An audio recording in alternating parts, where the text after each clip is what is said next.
एक गांव में एक लालची जमींदार रहता था। वह अपना खेत गरीब किसानों को अलग अलग शर्तों पर दिया करता था। उसी गांव में घोंचू लाल नाम का एक गरीब किसान रहता था। जमींदार हर साल जब अपनी जमीन ठेके पर देता तो सारे किसानों के सामने शर्त रखता है कि जो भी फसल होगी उसने आधा तुम्हारा होगा और आधा मेरा होगा। लेकिन फसल होने के बाद जमींदार अच्छी फसल खुद ले लेता और खराब फसल गरीब किसानों को दे देता था। एक दिन घोंचू लाल का बेटा सुमन गर्मियों की छुट्टियों में अपने गांव में आया और उसने अपने पिताजी और बाकी किसानों की हालत देखी जो बहुत ज्यादा खराब थी। उसके पिताजी ने सुमन को सारी बात बताई। सुमन अपने पिताजी से कहा कि आज से खेती में करूंगा और वह जमींदार के पास जाता है। सुमन जमींदार से कहता कि आज से अपनी पिताजी की जगह पर मैं काम करूंगा।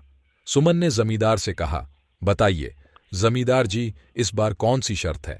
जमींदार ने मन ही मन में सोचा, इसके बाप को तो मैं उल्लू बनाता ही था, लेकिन यह तो बच्चा है, इसे मैं ऐसा नाचूंगा कि यह परेशान हो जाएगा। जमींदार ने उसके सामने शर्त रखी कि इस बार जो फसल होगी मैं नीचे का हिस्सा तुम्हारा होगा और ऊपर का हिस्सा मेरा होगा।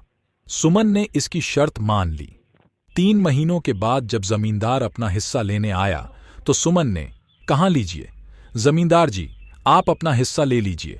मैंने इस बार आलू की खेती की है, आप उन उगी हुई घासों को लीजिए। जमींदार को यह देखकर बहुत गुस्सा आया और वह वहां से चला गया। कुछ दिनों के बाद सुमन दोबारा जमींदार के पास गया और जमींदार ने फिर उसे ठेके पर खेत दिया।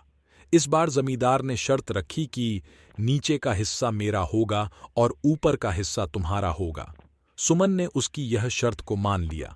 3 महीनों के बाद जमींदार जब आया तब सुमन ने कहा, जमींदार जी, आप अपना नीचे का हिस्सा ले लीजिए, इस बार मैंने गेहूं की खेती की है। जमींदार को यह देखकर बहुत गुस्सा आया और उसने कहा, तुम अपने आप को बहुत होशियार समझते हो। इस बार मेरी यह शर्त रहेगी कि ऊपर और नीचे की फसल मेरी होगी और बीच की फसल तुम्हारी होगी। सुमन ने यह शर्त को मान लिया और जमींदार से कहा कि मेरी भी एक शर्त रहेगी। अगर मैं इस शर्त में जीत गया तो तुम सभी किसानों को उनका हिसाब बराबर दोगे। जमींदार ने सुमन की इस शर्त को मान लिया। 3 महीनों के बाद जमींदार अपना हिस्सा लेने आया तो सुमन ने कहा, जमींदार जी, आप अपना ऊपर का और नीचे का हिस्सा लीजिए, इस बार मैंने गन्ने की खेती की है। ये सब देखकर जमींदार हार मान लेता है और तब से जमींदार किसानों को उनका हिसाब बराबर देता है, जिससे सभी किसान बहुत खुश होते हैं।